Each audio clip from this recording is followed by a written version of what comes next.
Good evening, everyone, and welcome to a very interesting and exciting session with Major General Sudhakar Jee. Welcome, sir. Thank you. Thank you, Jaydev. It's always a pleasure to connect with you and Yeah, share my yeah, thoughts through your platform to your viewers. Yeah. yeah. So now, just to start off, Dhurandhar Part 2, the film has become a huge hit all over India. And this shows one thing that the feeling of patriotism, nationalism has grown immensely, especially among the young Indian generation.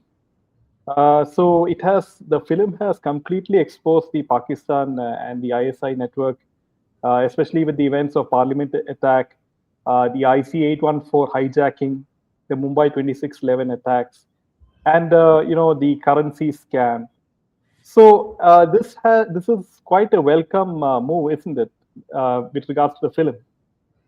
Yeah, definitely goes without saying. In fact, all along I have been making a lot of noise and flagging the issue that the country needs to have a consolidated vertical of information warfare. Film is a soft power. Through the medium of soft power, we convey a lot of messages, and by exposing Pakistan and their involvement in this, to destabilize India through the movie Dhurandhar 1 and 2 is actually a landmark kind of a milestone, not only for India but in the movie industry, which use film like Hollywood makes use of the films which are produced in Hollywood to project the national interest of USA, to project the uh, technological threshold, to project the modus operandi. When we talk about James Bond movies, through James Bond movies, a lot of future projections, future employment of new technology is also being projected. Their industry is showcased. So without realizing, kind of a consistent and coherent storyline spectrum of audiovisual, one gets to see that yes, at one point in time, way back in 80s, it is through the movie, Hollywood movie, the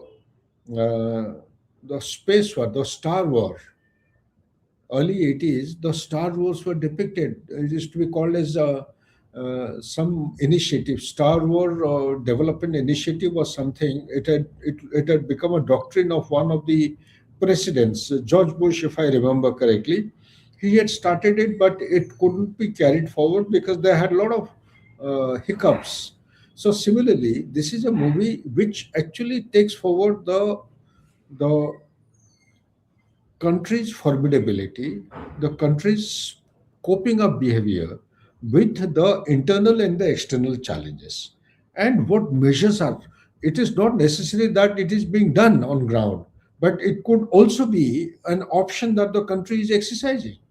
Openly, such things cannot be told, but through a soft power medium like this movie, it is being told as to how India goes on to tackle the menace and the nuances of terrorism being sponsored by Pakistan from across the border. So it's a welcome development.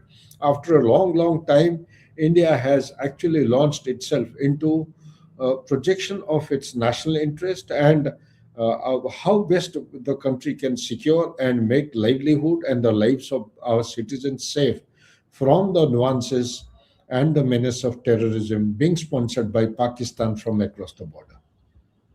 Yeah, so also the latest news is with regards to Pakistan and the Ghaziabad police has arrested six individuals for allegedly being associated with a spying network that holds ties with Pakistan's ISI. And according to sources, the Ghaziabad police took Sohail Malik, the mastermind of the racket, into custody. He received 10,000 rupees for each video clip he transmitted, and also the fact that the manhunt is on. They provide so Mohammed allegedly provided funds for installation of CCTV cameras, and they plan to install 50 cameras across various locations from Delhi to Kashmir, with the intention of gathering information on military bases, troop activities, and their movements. So this is a huge, error, isn't it? That this operation is, being going on, and Yeah, yeah, Jaydev, this is you see, ISI network for spy activities in India or elsewhere in the world is nothing new. It is only that the methodology is undergoing change. Okay, earlier they used to ring up, we used to call as PIO call, Pakistan Intelligence Operative Calls. So they used to come, pick up the civilian, go to STD booth, call up on a particular number, and the army was trained how to counter it effectively. Such kind of calls, until unless you establish identity, you ask them five questions. Okay, so they also used to report the mobilization and the movement of army or specialized units from place A to place B, and it is only on the location of these particular units, let's say for artillery regiments. Movement of artillery regiment has got no meaning, but the movement of the shells, okay, the shells, the artillery shells from place A to place B has got a substantive meaning. So anyone who's doing such kind of work, he would have been actually guided or directed by some handler across the border that you look around for these pictures. So it has been going on for quite some time, but now the latest technology that CCTVs are coming, you have social media, you have WhatsApp. Merely with a click of a mobile, you are able to capture a lot of things and send it across without anybody coming to know. It comes to light only when there is a special move or special kind of a task or achievement of this kind of a busting of a gang by the way it is happened in the Ghaziabad police case. Now, this also complements to the Ghaziabad police. It is not that easy. One information does not corroborate enough to actually go and arrest an individual. So it is over a long period of time, you're observing the activities of a person and seeing the ecosystem in which he is operating. You corroborate from one to two to three, and once you reach a stage of irreversibility, irreversibility is the point from where there is no question of any counter to prove the innocence of the individual. Okay. So once that stage is achieved, then one has to call out the way it has been called out in the instant case. And I'm given to understand there are many sleeper cells in India. ISI has been operating the sleeper cells. It has been trying to take advantage of these sleeper cells, trying to provide or regional caliphate, a shorter, smaller, maybe 8 to 10 kilometers, small caliphates to ISIS. ISIS is trying to make deep inroads into India. It has not been successful since 2014. Okay, but of late, one has been getting to know from open sources that there is one which has come up in West Bengal, one in Maharashtra, one in Jammu area. Jammu area is actually the global headquarters is located in Jammu area, taking use of the overground workers. And now the NCR, the capital region, is actually gaining a lot of traction of movement of activities of the ISI and the ISI spy network. Besides that, there are many places in Assam, in Bihar, in UP, such like places where Rajasthan off late also has been reported. So such kind of network will be operating in India. Basically, they want to carry out destabilization of India. Pakistan cannot rest until unless it does something notorious against India from time to time. So it's a good job done, and other police stations in the country also should remain proactive. And more than anything else, they should be able to link up this ISI spy network which they have busted in Ghaziabad.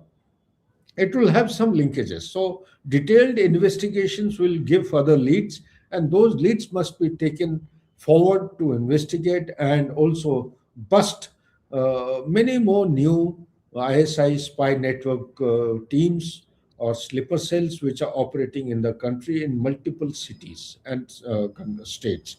So NIA, the state security agencies like CID, you have IB, they all are doing a great job. So integration of all these resources at national level is actually paying a lot of dividends.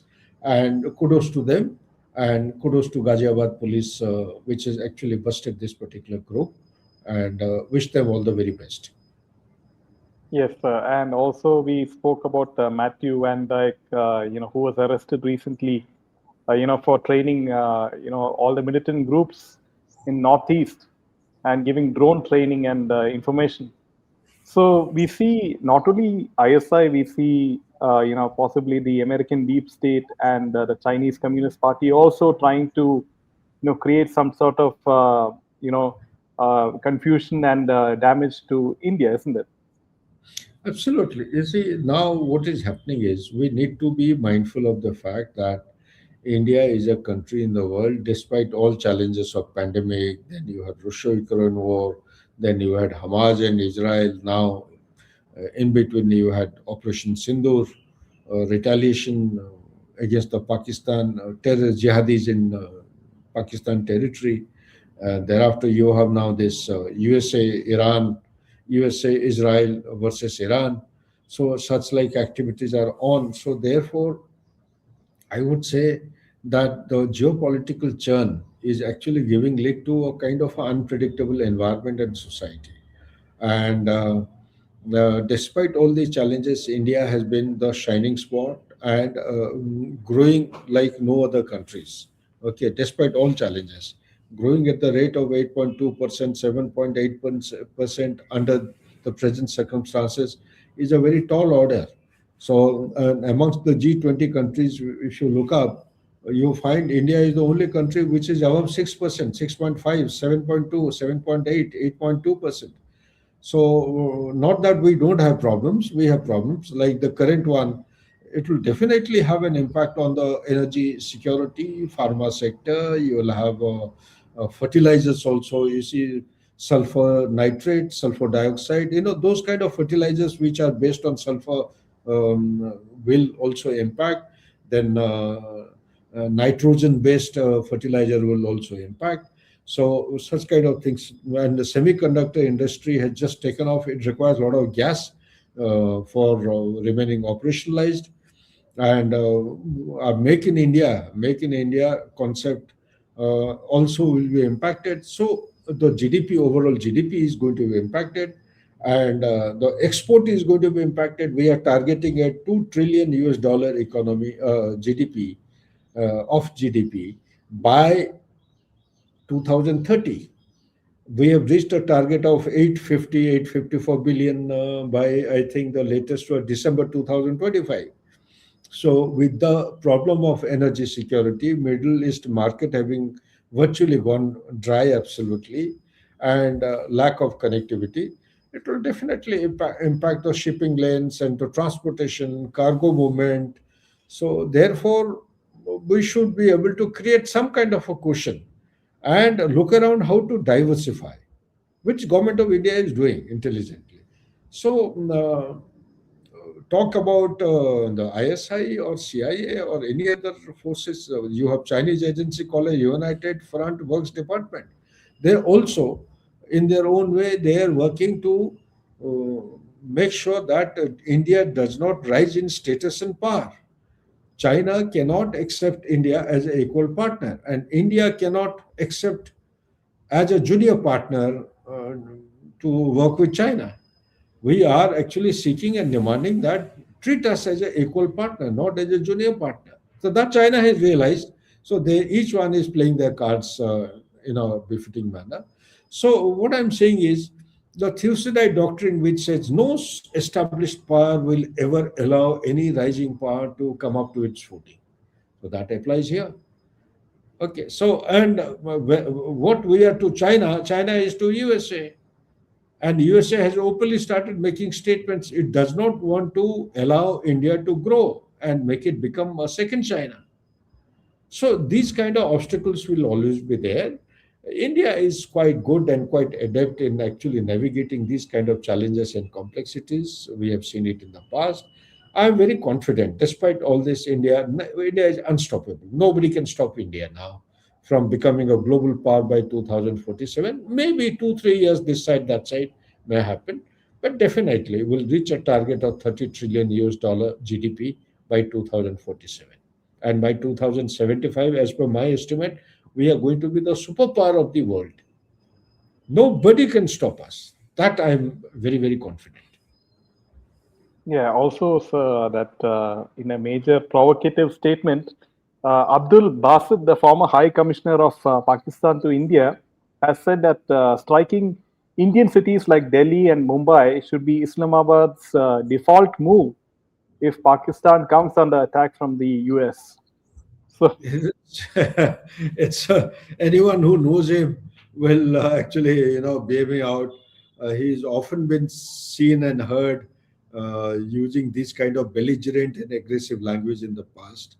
And I would say, despite his seniority as a retired diplomat and envoy, having gone around the world, and he's not considered, he is a leading thinker of the country of Pakistan. If he makes such kind of silly statements, that reflects about his ignorance. And even if he knows, um that makes him very frivolous.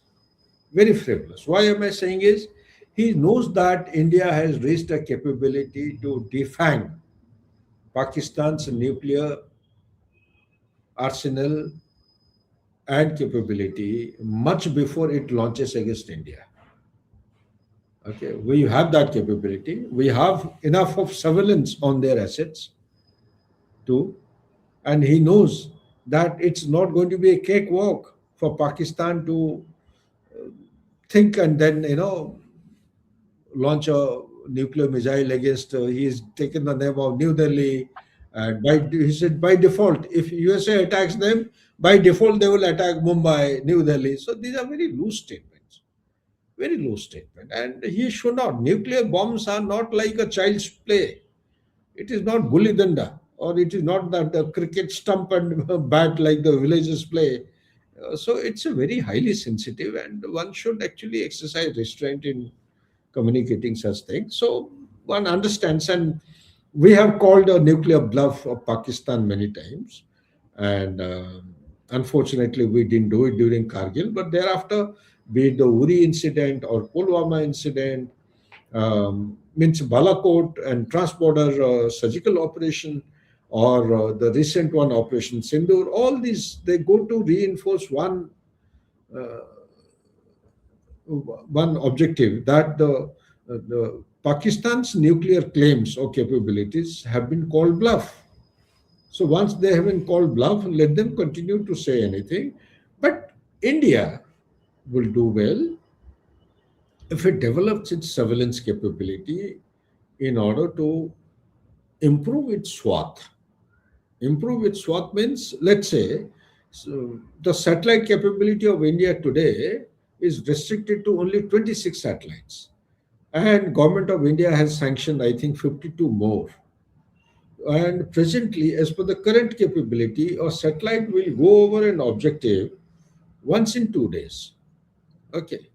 So once in 2 days, it is too long a time during a swath of the satellite to actually differentiate the change in position and the profile, the color, the light, or the part of the day, which part of the day is morning hour or afternoon hours, or the contour of the target in a very distinctive manner.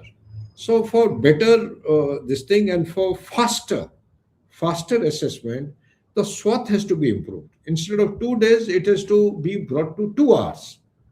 Okay, and that is one thing.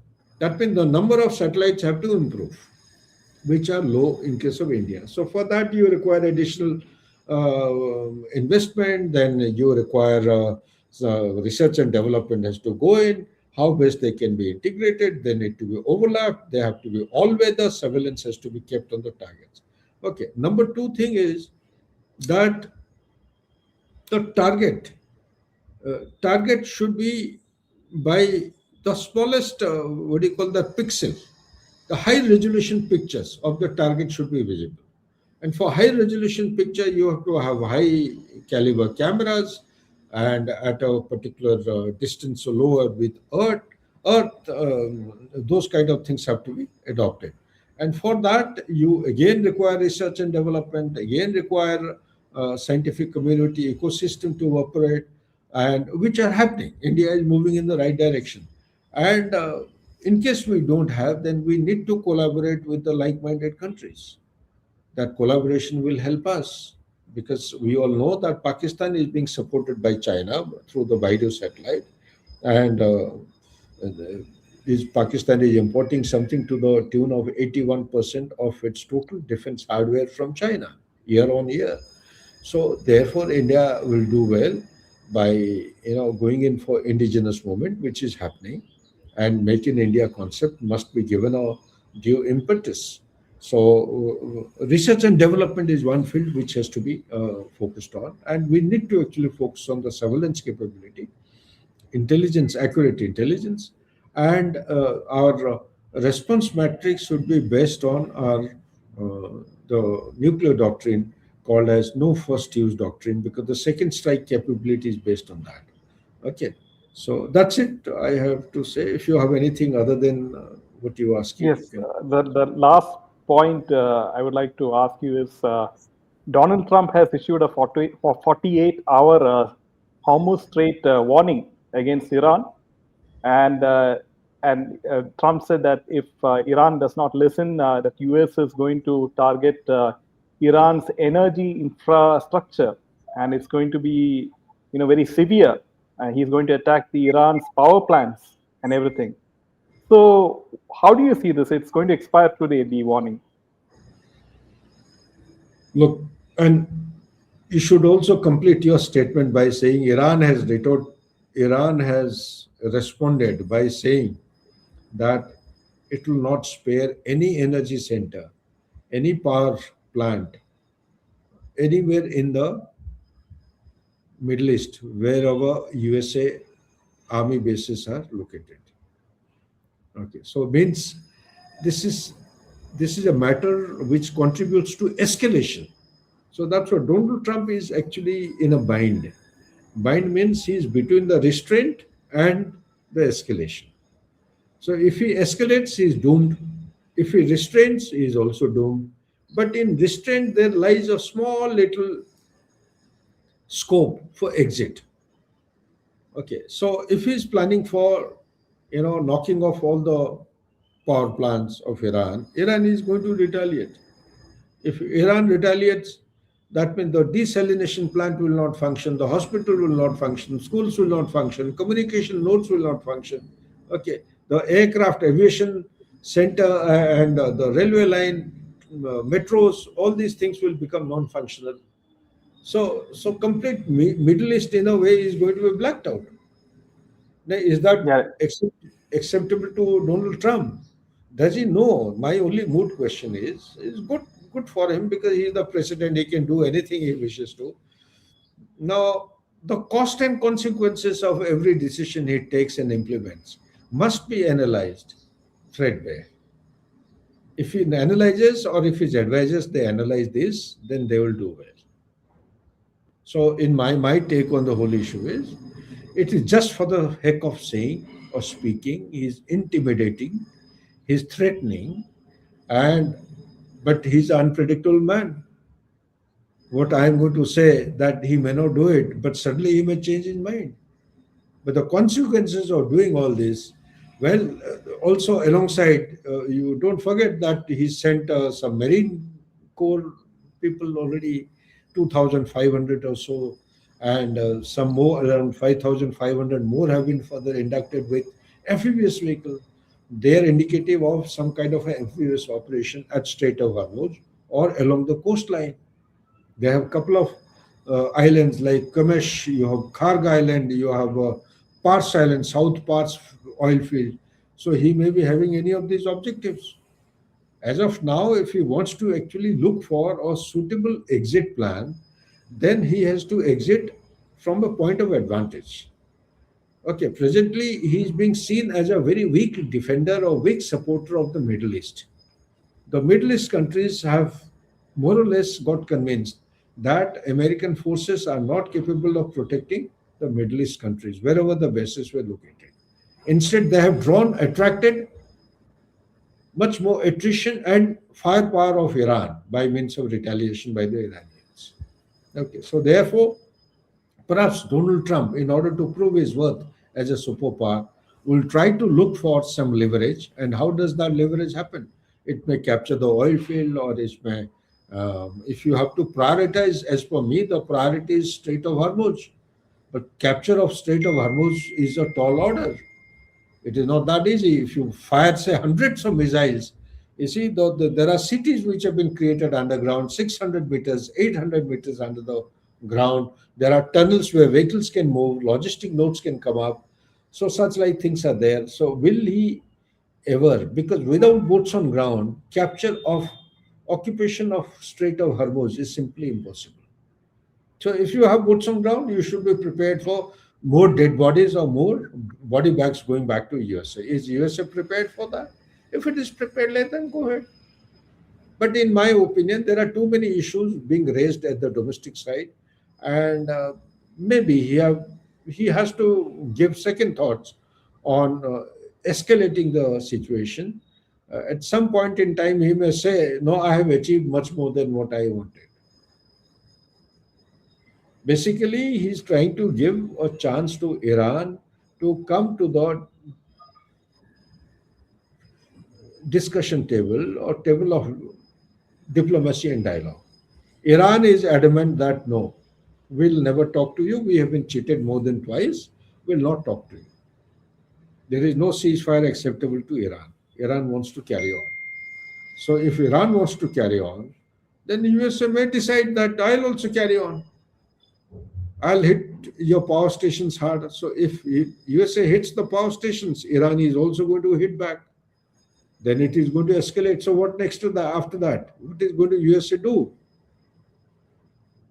Okay, so therefore, in my opinion, it would be better that the diplomacy dialogue be given a chance. And if at all he wants to do something, then he needs to focus not on the oil, but on Strait of Hormuz. Because any action on the oil generating sector or energy sector, any military action I'm talking about, it is going to impact the whole world. Whole world. So that's it. Yeah, we'll have to wait and see, how things progress. It's very Yeah, unpredictable, isn't it? absolutely. Absolutely. Yeah. Thanks, Sudhakar Ji, for coming, and we'll see you again next week. Very kind of you. Thank you, Jaydev. Very, very nice connecting, and God bless. And my very deep regards to the well wishers and the viewers. I hope the viewers are finding it useful, whatever I am saying. If there is any feedback from them, you can share my mobile number. They can contact me. I'm prepared to correct myself if there is anything, any incorrect data which has been shared with them. Thank you so much once again. Thank Take you, care. Jai Hind.